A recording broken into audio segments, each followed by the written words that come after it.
gracias a los oradores anteriores que prácticamente han dicho casi todo, así que me queda bastante poco por aportar y voy a hacer el esfuerzo de encajar mi presentación en el medio de las presentaciones que ya han escuchado, porque fuimos desde un panorama global, bajamos a la Argentina y ahora me tengo que meter en el medio de la evaluación, de lo que tratamos en la evaluación, que tuvo un grano de resolución a nivel del continente americano y de subregiones dentro del continente americano.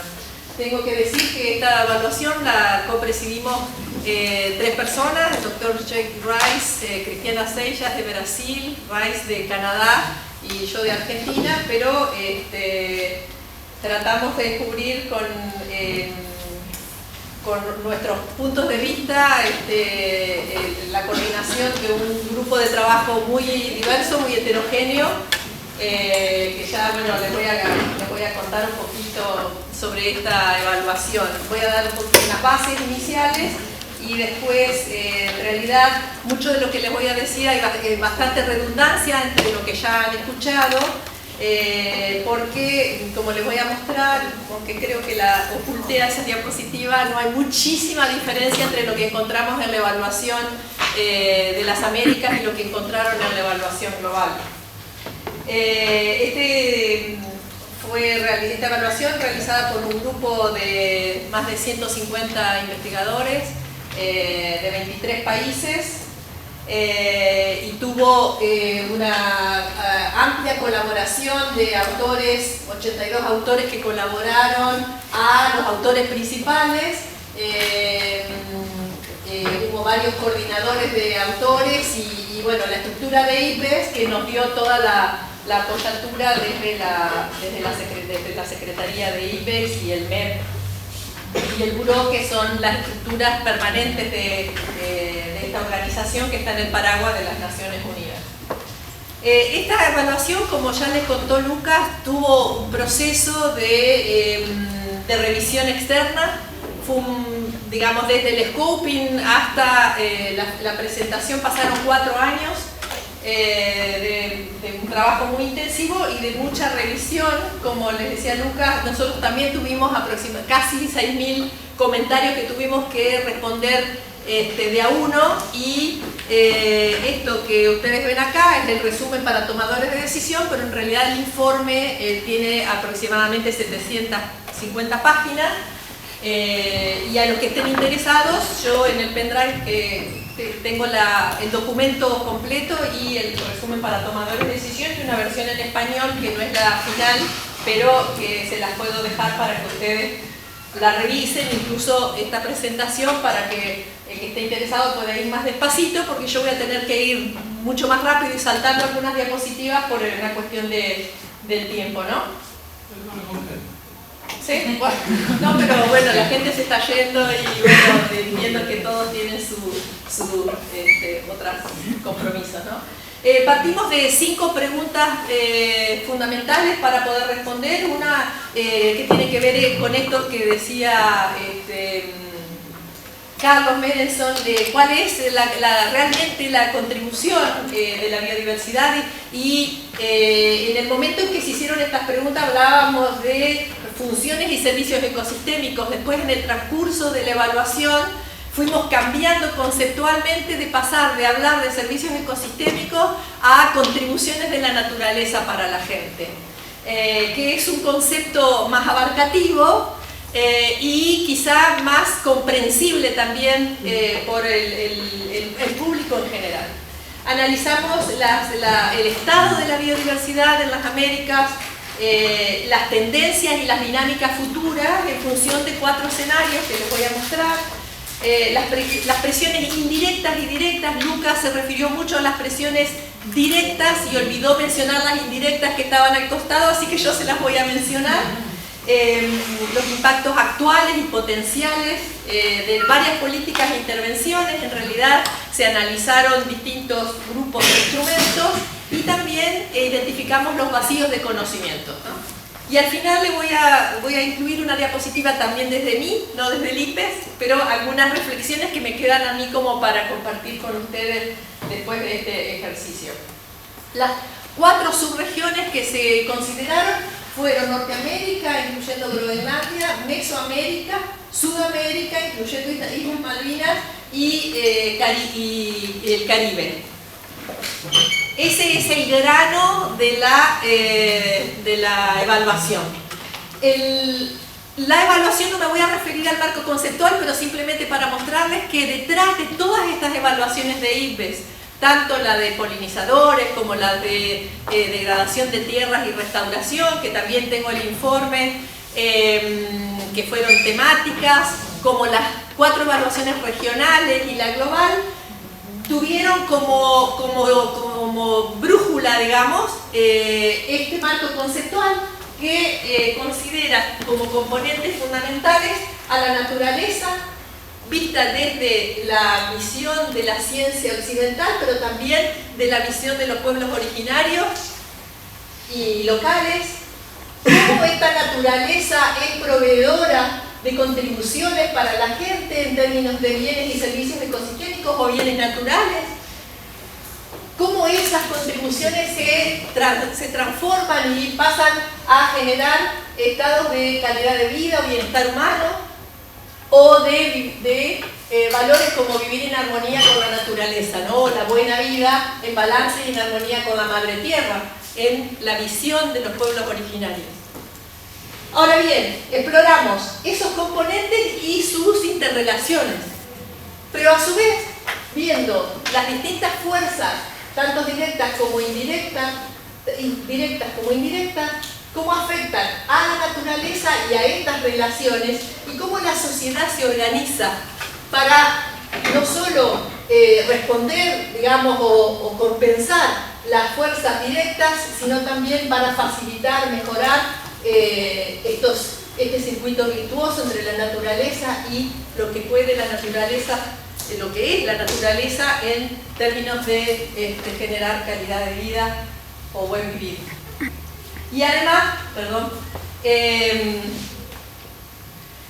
se analizó este esquema en distintas escalas, digamos, de tiempo, pensando también a partir de información en el presente o en el pasado, pensar en algunas trayectorias hacia futuro y planteamos algunos escenarios. Las unidades de análisis fueron 14, más bien alineadas con los distintos biomas que se dan a un grano grueso de resolución en el continente. Y algunos datos que surgen de ese análisis es el hecho de tener en las Américas una representación de 55 de los biomas mundiales, 28%, tanto en ecosistemas terrestres como de agua dulce, en tener un 20% de áreas claves para la biodiversidad, tener el 26% de los hotspots, que se llaman los puntos calientes de biodiversidad, identificados a nivel mundial, de tener aproximadamente un cuarto de las 14.000 especies que la UICN ha clasificado como de alto riesgo de extinción, y también como un gran valor el continente es centro de origen y domesticación de varios de los cultivos que alimentan al mundo, como la papa, la quinoa, el maíz, los porotos, el cacao, entre otros. Algunos datos de las transformaciones, ¿no? Si tomamos en comparación con la época de la colonización, anterior a la colonización europea, se observan en las Américas una reducción del 95% de los campos altos de América del Norte, la selva tropical, un 72, un 66 y 66% respectivamente en Mesoamérica y el Caribe, un 88% de la reducción en la selva atlántica, el 70% de los pastizales del Río de la Plata, el 50% de la sabana tropical del Cerrado, el 50% de los bosques mediterráneos, el 34% del Chaco seco. Bueno, datos que ya han sido mencionados en la presentación anterior y que nos atañe a nosotros. Y desde el punto de vista de los aspectos socioeconómicos, un 13% de la población mundial vive en las Américas. Hay como punto muy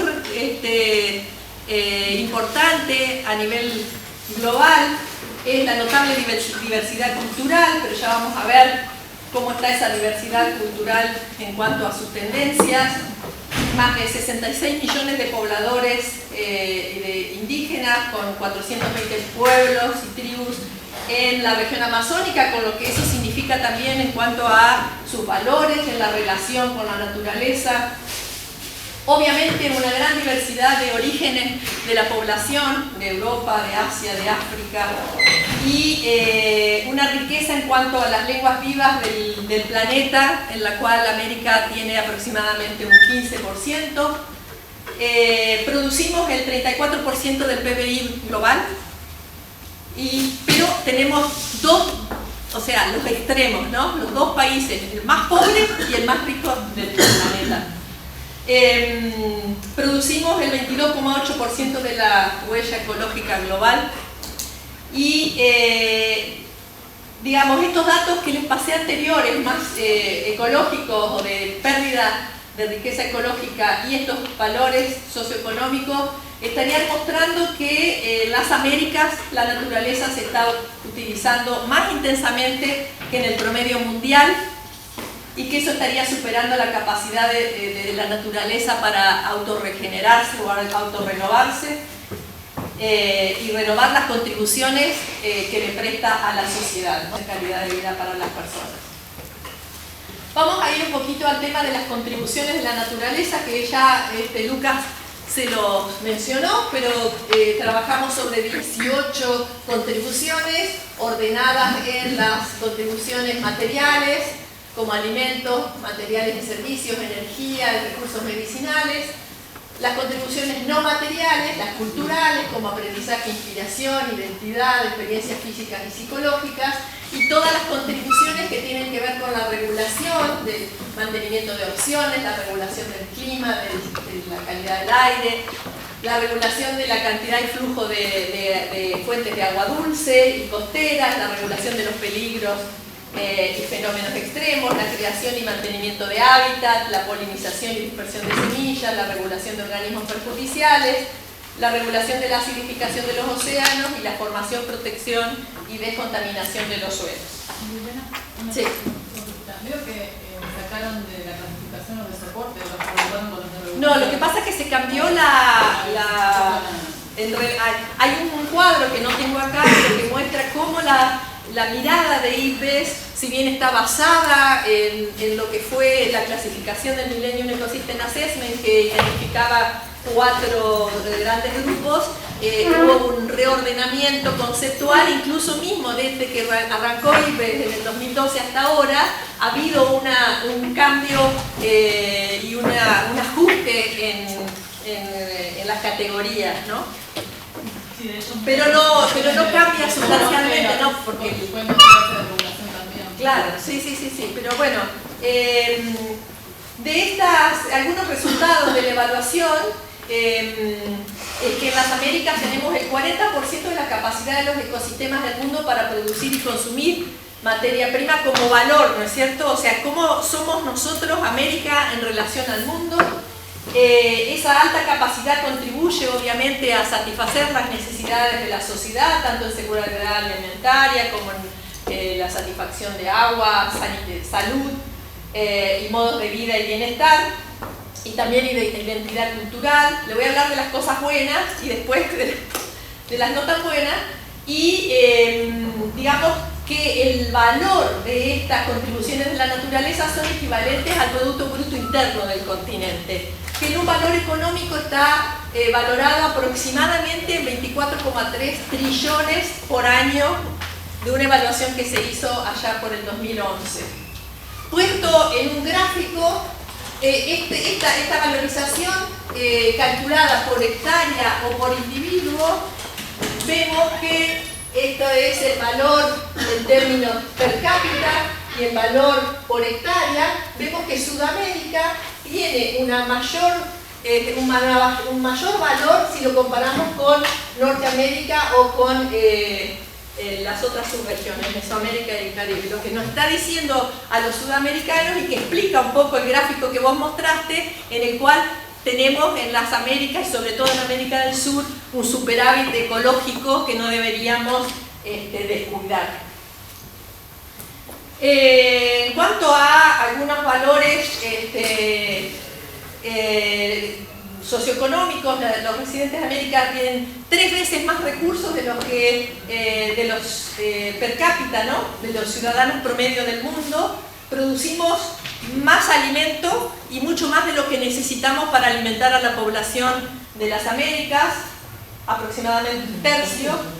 El acceso a agua potable alcanza aproximadamente el 90% de la población en casi todas las subregiones, con excepción de alguna subregión que tiene un acceso un poco más limitado. Y bueno, un poco lo que les decía recién, satisface en cierto modo muchas de las necesidades de la sociedad, pero también hay algunos problemas, ¿no? En esta consideración de los impactos indirectos y directos sobre las contribuciones, de los indirectos, que fue de los que no habló Luca, podemos mencionar al tema de la población y las tendencias demográficas. No todas las Américas crecen al mismo ritmo. Norteamérica crece muchísimo menos que el resto de la región, y siendo América Latina y el Caribe la que más crece en población, con lo que eso va a significar en un futuro en los patrones de consumo, ¿no?, y en la necesidad del consumo a futuro. Identificamos a nivel de la región con bastante heterogeneidad la diversidad de situaciones respecto a las debilidades o a las fortalezas en cuanto a los sistemas de gobernanza. En muchas regiones el moverse de sistemas centralizados a descentralizados se lleva puesto muchas vidas, porque hay conflictos socioambientales importantes y una muy marcada inequidad entre las regiones y dentro de las regiones también, que bueno, no voy a entrar en detalle a esto, que quiera más detalle le voy a dejar el informe. Y también, bueno, esto ya más o menos lo dije, voy a pasar a los directos.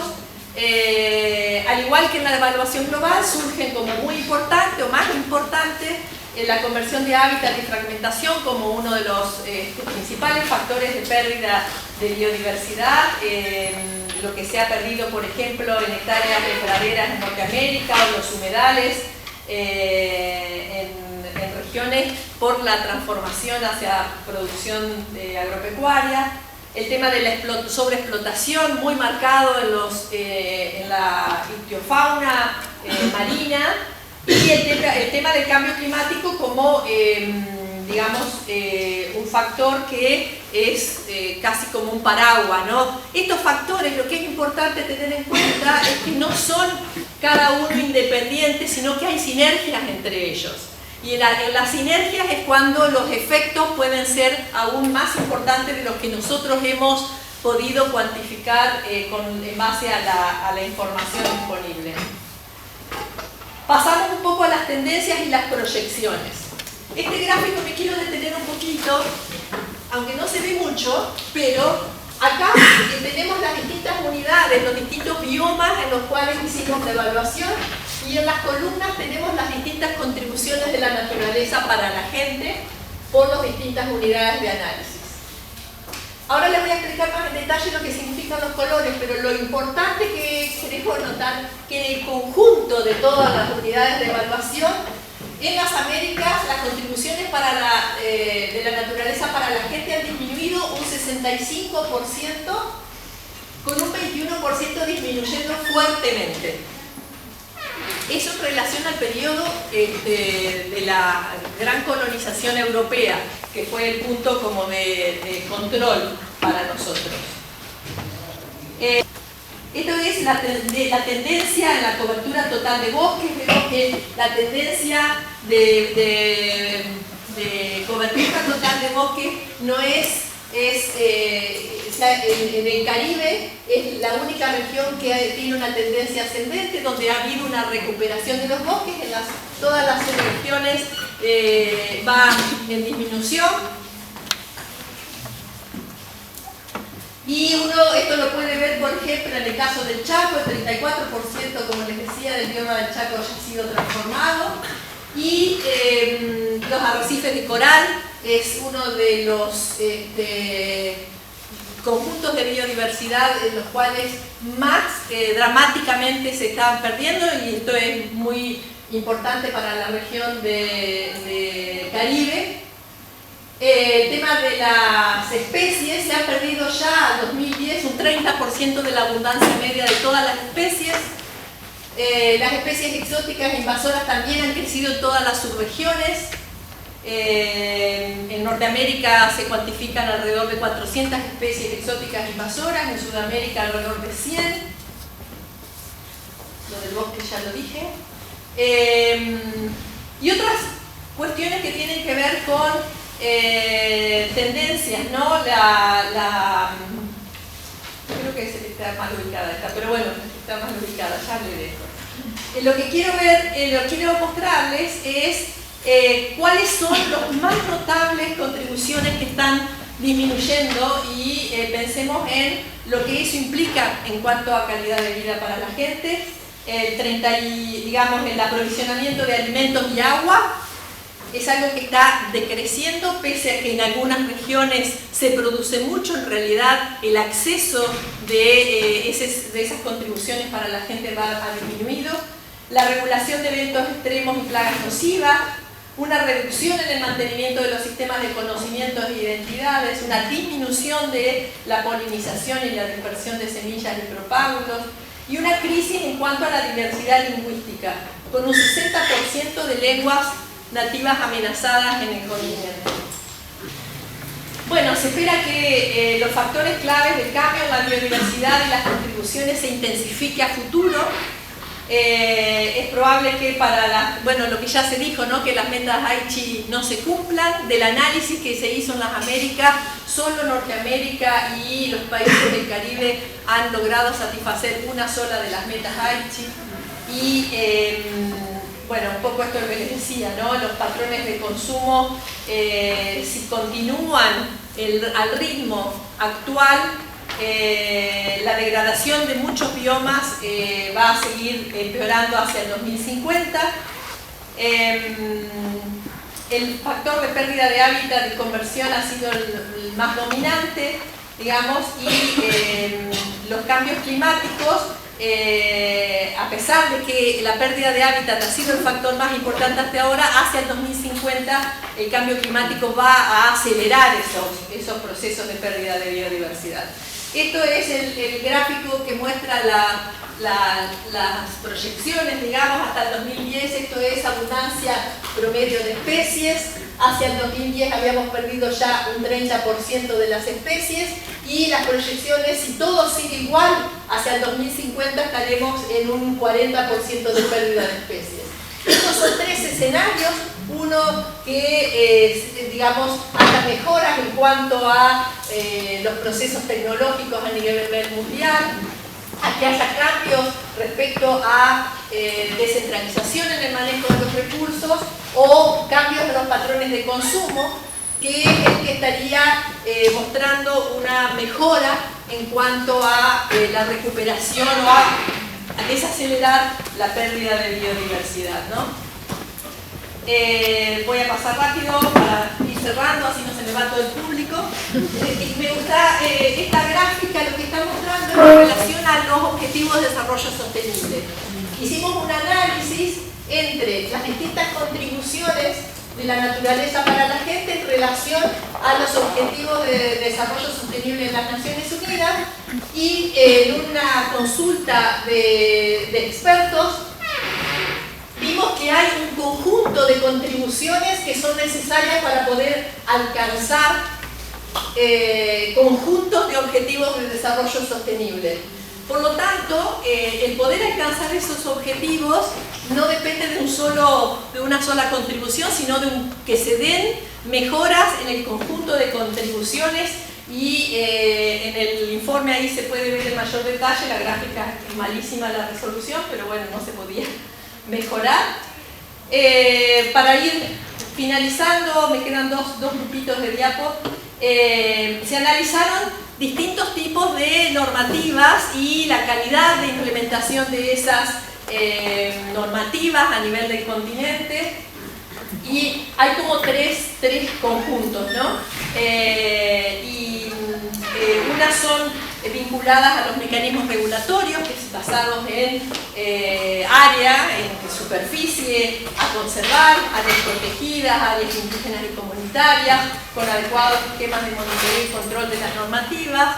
El tema de poner límites, ¿no? Límites al control de la contaminación, límites tecnológicos, límites en el uso de los recursos, en cuanto a, digamos, la pesca, la caza, el turismo, a normativas relacionadas con el manejo, ¿no? El tema de la recuperación ecosistémica es un proceso que está cada vez más considerado a nivel de los distintos países de América. El tema de, un poco lo que nos decía Lucas, de abordar manejos basados en los ecosistemas, en el control de especies exóticas invasoras, en ir a transiciones a esquemas agroecológicos en la producción de alimentos, compatible con lo que dijeron Carlos y Lucas antes que yo, y también el tema de la implementación de los sistemas de incentivos. En las Américas hay muchos países que ya están implementando este tipo de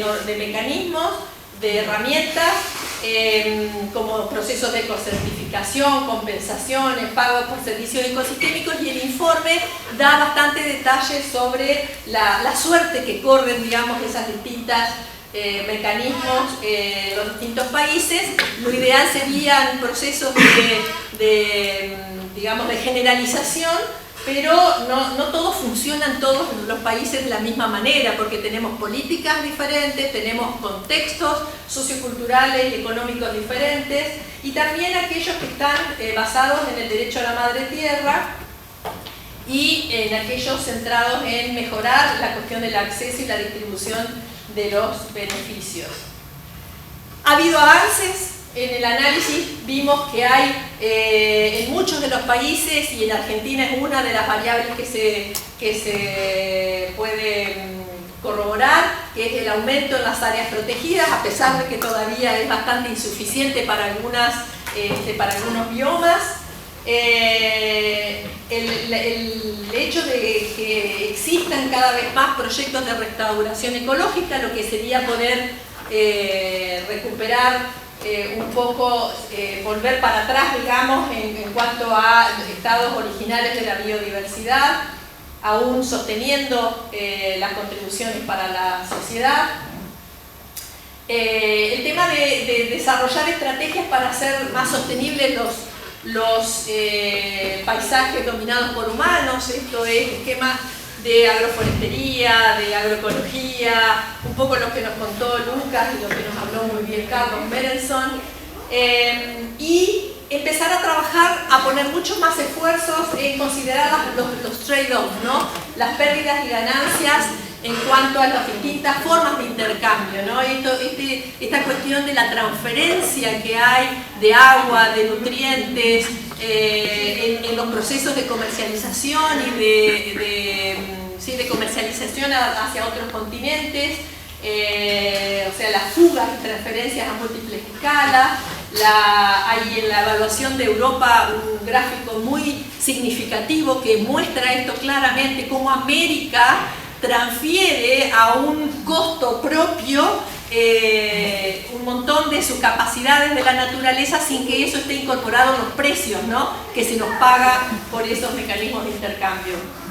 El tema de mejorar la cuestión de la agenda ambiental en las agendas del sector privado y mejorar las estrategias transversales en las áreas de gobierno. O sea, que la temática de la biodiversidad o de la contribución de la naturaleza en su conjunto pueda ser tratado interministerialmente y transsectorialmente. Porque si no, si seguimos así como compartimentos estancos a escala del Estado o en el ámbito privado, no vamos a poder enfocar las soluciones que realmente necesitamos, ¿no? Y el tema del consenso, esto implica el consenso en cuanto a las políticas públicas, ¿no? que las políticas públicas medioambientales no sean exclusivamente tratadas por la Secretaría de Ambiente, en el caso nuestro, pero esto aplicado a todos los países, sino que la cuestión, la agenda, sea transversal a energía, agropecuaria, desarrollo social, a salud, porque evidentemente los impactos y los riesgos actuales y lo que esto va a significar a futuro es competencia de todos esos sectores. Pero si no nos integramos, si no nos hablamos entre nosotros, esto no va a ocurrir, digamos, ¿no? Terminando a los vacíos de conocimiento, detectamos muchos vacíos de conocimiento en las Américas, como por ejemplo, hay muchísima biodiversidad todavía que no ha sido descrita. O sea que estamos perdiendo grandes montos y cantidades de biodiversidad y todavía no sabemos cuántas especies tenemos o cuál es el estado de esas especies en los distintos biomas. La necesidad de evaluar más integralmente los costos, beneficios y los valores de la biodiversidad para poder realmente entender mejor estas relaciones entre la naturaleza y la calidad de vida de la gente. La cuestión de la desconexión en los datos sociales y los datos ecológicos. Hay como una enorme dificultad de poder asociar datos socioeconómicos con datos ecológicos, precisamente por las escalas en las que se generan, ¿no? Los datos socioeconómicos se generan a escalas políticas, los datos ecológicos a una escala más que tiene que ver con su naturaleza ecológica, y eso dificulta mucho estas relaciones que queremos establecer más directamente. Y el tema de la escasa evaluación que hay entre las contribuciones no materiales y la calidad de vida de la gente. En el volumen de información analizada es muy poco lo que tenemos en las Américas respecto a este tema, ¿no?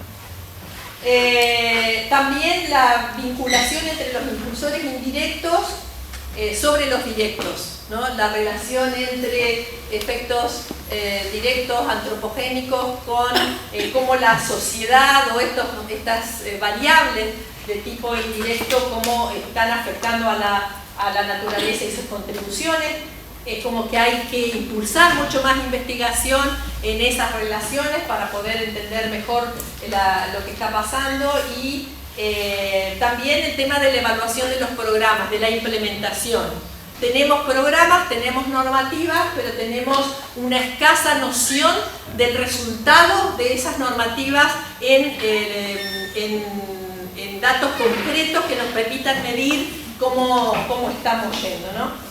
Bueno, a pesar de tener vacíos de conocimiento, un poco el llamado de IPES es pasar a la acción. No podemos esperar a tener toda la información que necesitamos para poder implementar decisiones integradas, basadas, focalizadas en estas contribuciones, que es un poco el llamado de IPES. Pongamos la mira en este conjunto de contribuciones de la naturaleza y empecemos a ver qué cosas en los sistemas actuales de organización de la sociedad humana deberíamos cambiar para poder encontrar un balance, una integralidad en nuestra calidad de vida, ¿no?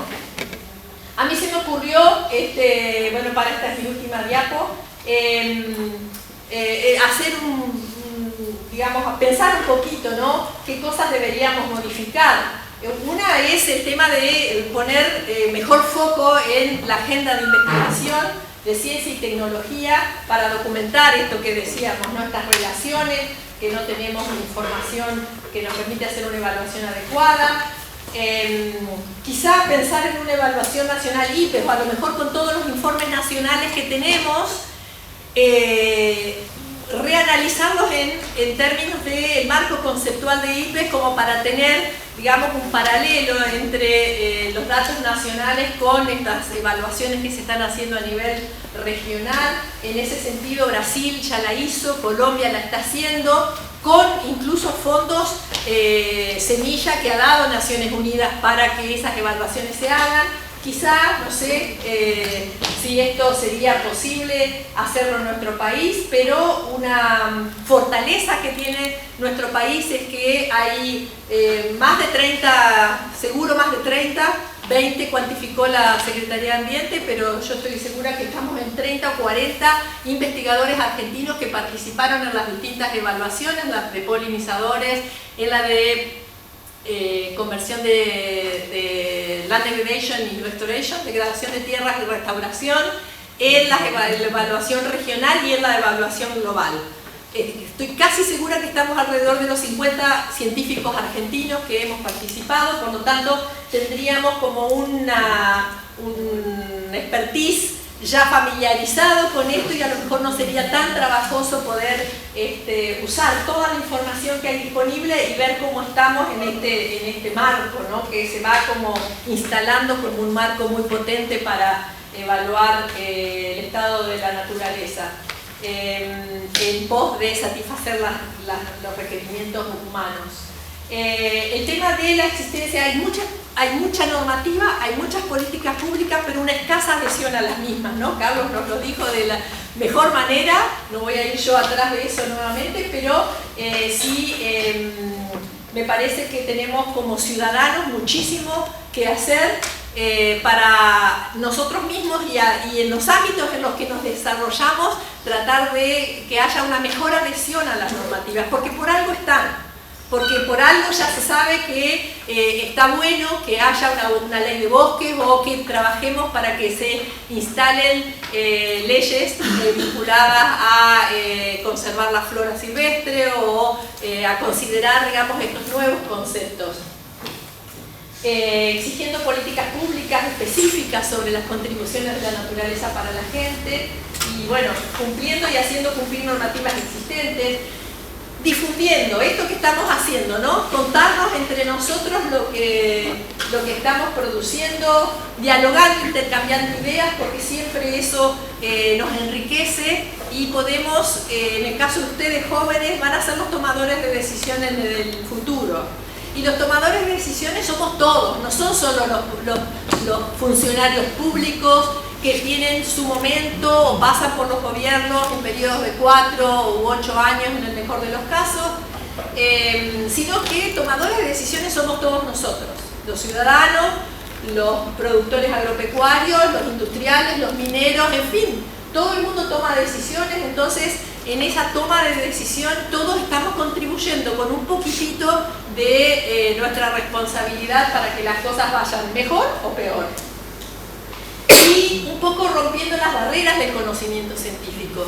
Si una cosa nos enseñan estas evaluaciones, que información hay a rolete para hablar mal y pronto, muchísima información, falta información específica, pero la información para nosotros latinoamericanos que hablamos en español, la ciencia está escrita en inglés, los datos científicos están escritos en inglés, los funcionarios públicos, los tomadores de decisión, el grueso de la gente de la América Latina, no hablamos inglés, no habla inglés, no entiende ni lee la literatura científica, por lo tanto mal pueden los congresales, la gente que está en los congresos, en las cámaras de diputados y senadores, pensar en usar esta información.